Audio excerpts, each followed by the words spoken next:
Salam sejahtera bagi kita semua.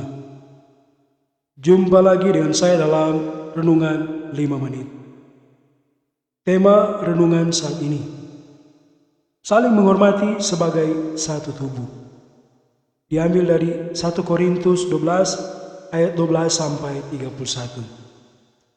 Saudaraku yang dikasihi Tuhan, gereja adalah kumpulan orang-orang percaya yang terdiri dari berbagai latar belakang kehidupan. Keanekaragaman ini menjadi kekayaan dalam hidup berjemaat, tetapi juga dapat mengakibatkan dua hal. Pertama, dapat mengakibatkan keberhasilan dalam pelayanan, karena setiap anggotanya saling menghargai, menghormati, dan melengkapi. Kedua, dapat mengakibatkan terjadinya perpecahan dalam persekutuan, karena adanya perilaku yang mementingkan diri sendiri, saling menyalahkan dan menjatuhkan satu dengan yang lain.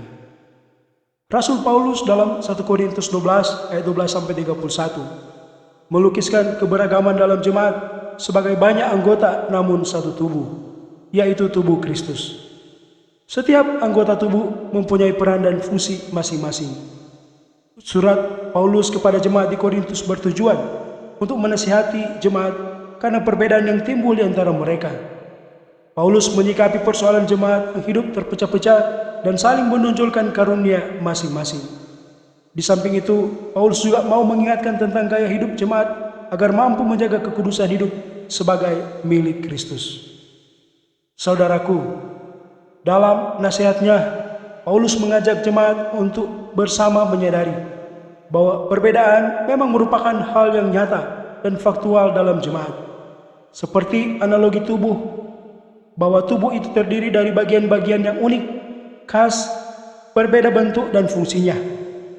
Peranan dan fungsi masing-masing anggota itu baru bisa dirasakan apabila ditempatkan dalam kesatuan tubuh.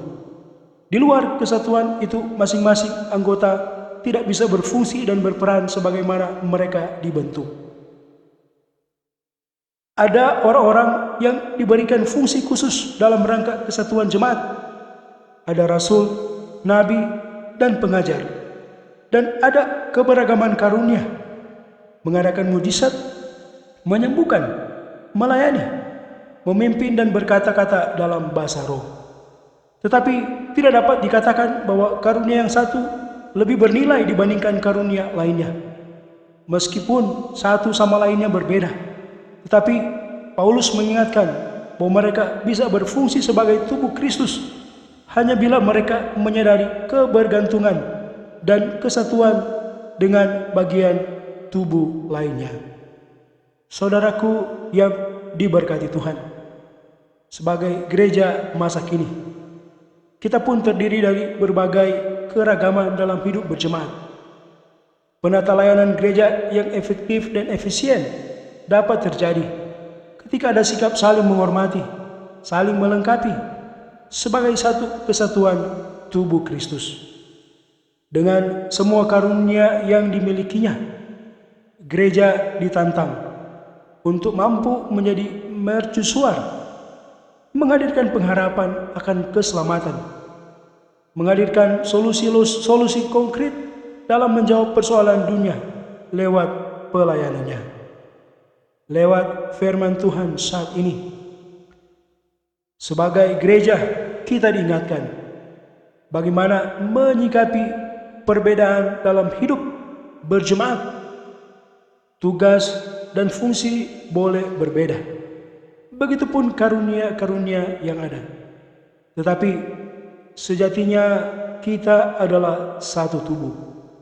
Dengan karunia-karunia yang Tuhan berikan, membawa gereja semakin teguh dalam panggilannya untuk bersaksi di tengah dunia ini.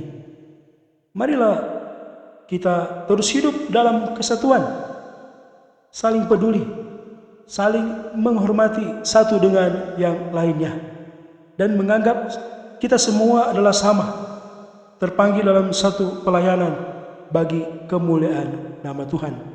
Sehingga kita saling melengkapi agar kita semakin bertumbuh dan berbuah dalam hidup ini. Tuhan memberkati. Amin.